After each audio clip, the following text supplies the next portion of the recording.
Happy Tuesday. Hope your day is going good. Mine's going well so far. I've gotten a lot of stuff done this morning, which is great. I even cleaned the bedroom. That's good. That's a big plus. I make the bed every single day. If I don't, for some reason, like if I'm washing the sheets, even everything piled on the bed, all of the throw pillows, it doesn't set right in my mind. So cleaning the bedroom, hanging clothes up, gathering all the dirty laundry, all that kind of stuff. Everything looks perfect. So today here at the Blended Nest, I'm working on a lot of little projects and I'm trying to figure out what I want to style first. Is it the spot in the kitchen? Is it the hutch out in the living room? Is it the other hutch in the other corner? I need to figure out what I'm doing.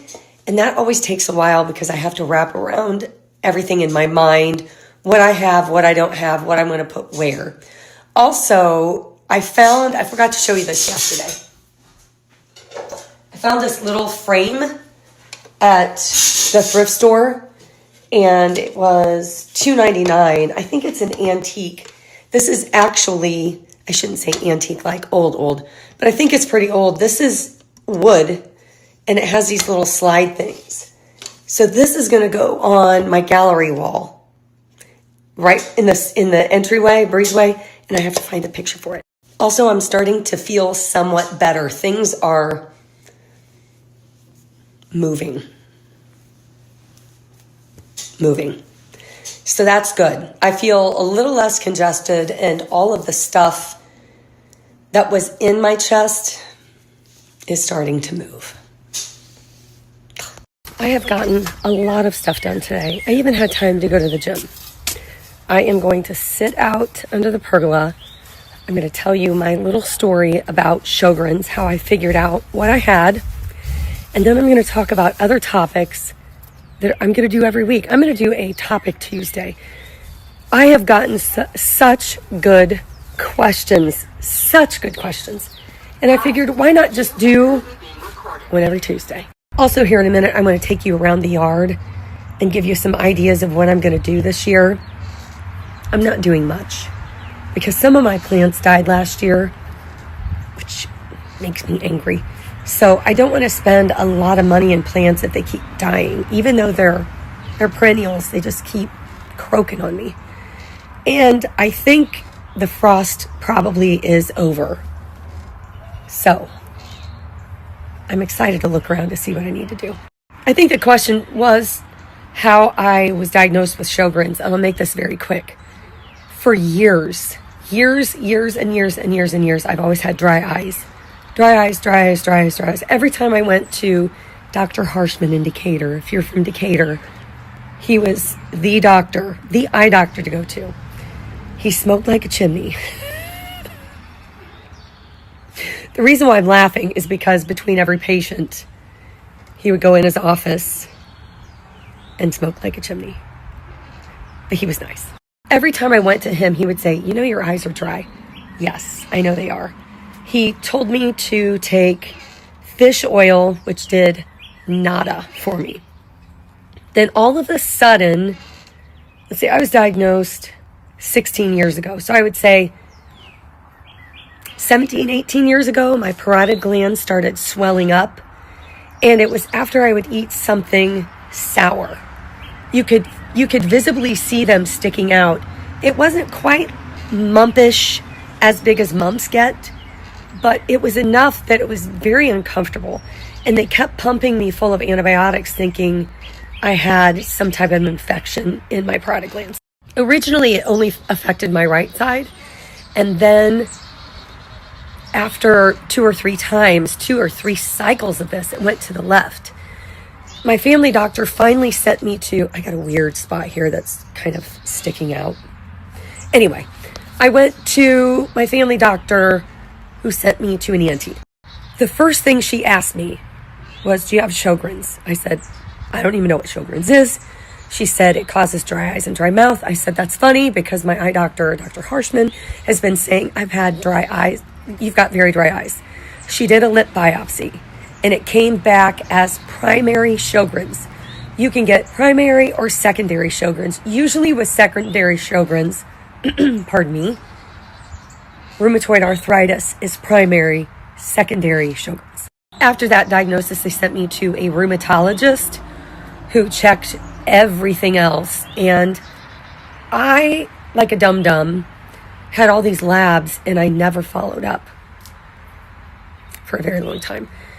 And when I did follow up, my symptoms were so mild that they never put me on any type of immune suppressant. They never did.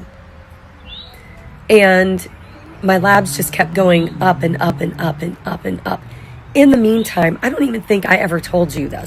In October of 2013, I found a lump right here. I went back to the ENT and he said, we can do two things. We can biopsy it or we can take it out. I said, just take it out. I'd rather have it out, which was probably I've had three major surgeries. I've had this, I've had a lumbar fusion, and I've had a foot surgery. Each were bad in their own way. But this is going to be a little graphic, so trigger warning. They didn't know what the lump was. The CT showed it was kind of a solid mass. When I had the surgery, I was working with neurosurgery at the time, but I didn't know what they were going to do. I don't know if you can see it, but my scar goes from here all the way down the side of my neck, about to here, and it went up behind my ear. Here's the trigger warning. When I was finished with surgery, I came home, I had a drain, and I kept telling Rob my ear felt very loose. Very loose. I kept saying, I feel like I could just pull it off. And the nerve pain was unreal because they cut the nerves right here. I made a silly mistake by thinking that I was needed at work. I had surgery on, I think, Wednesday and went back on Monday, which was the silliest thing. And I will never forget this. I was Googling what the surgery entailed. And another trigger warning, where they cut here and they cut back here, they pull your ear back. Your ear is basically removed. Hence, that's why I kept telling Rob, my ear feels loose. I know that kind of snowballed from the original Sjogren's diagnosis, but as I put on one of the slides, a couple slides back, Sjogren's patients have a 10% increased chance of developing lymphoma. This was actually a B-cell lymphoma. Indolent, extranodal. It meant that it was contained and it wasn't spread. It did spread into a lymph node right next to it, but I saw the doctor, the surgeon for a follow-up, and then I even went to Indy, and they both said that this cancer is so slow growing that you don't die from this type of B-cell lymphoma. It's usually an incidental finding. I just found it because it was right here. I did not need any treatment for it. I didn't need anything but a follow-up with an oncologist, and I still see them, even though my surgery was 11/12/13, believe it or not. 11/12/13, that's how I remember the date. I still see oncology every year just to have my labs checked. Let me back that up. I would say every week or two, I'm feeling my lymph nodes, making sure that there are no lymph nodes in the lymph node chain that are enlarged. But yeah, that's the story of my crazy Sjogren's story. And yeah, if you have any other questions, you can let me know. Currently, I'm on Plaquenil every day. And ever since I started taking that, I feel 1,000 times better. I honestly didn't know how bad I felt until my rheumatoid and my Sjogren's markers became normal. I had no clue. No clue. I used to have, I would call them hot spots.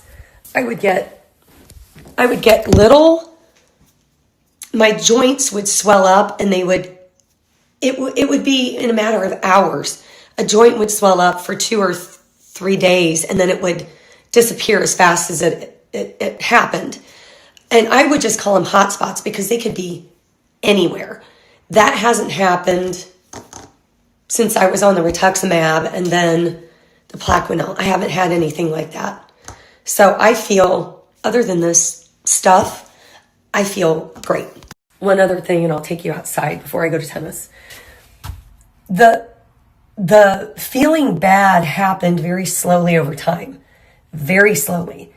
And it was not only the joint pain, but I remember having such bad bouts of exhaustion. I could not explain them to Rob.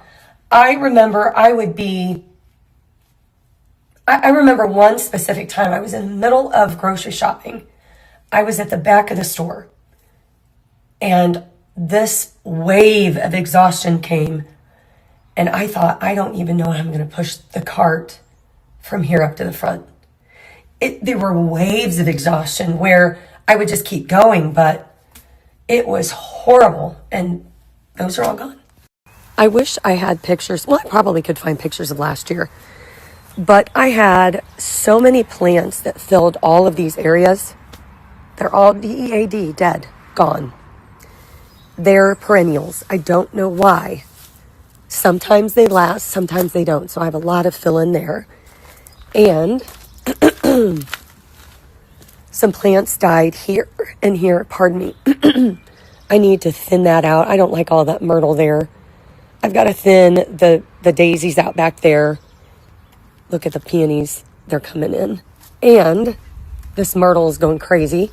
Some plants died in here. And then all the weeds on top of that. So these are the 3 beds that I will be hopefully starting to work on tomorrow. And I need to take that rose bush and that one out. They're not happy.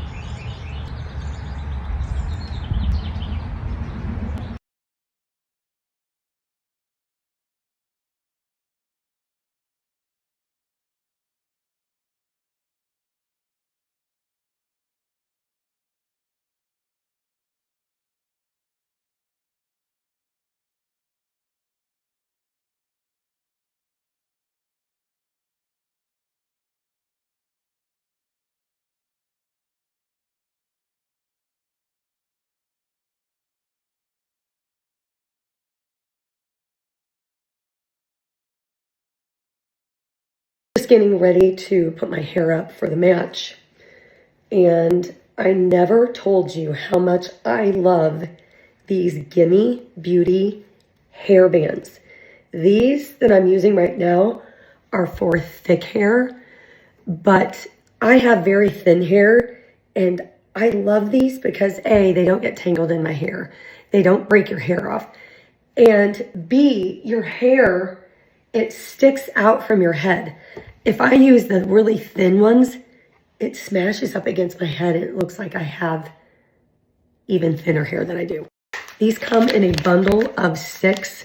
I just bought 2 bundles and I love this color. These are kind of like blues and purples with a little bit of brown. They do have regular neutral ones that look like this that match your hair. But if you need some good hair ties, these are it.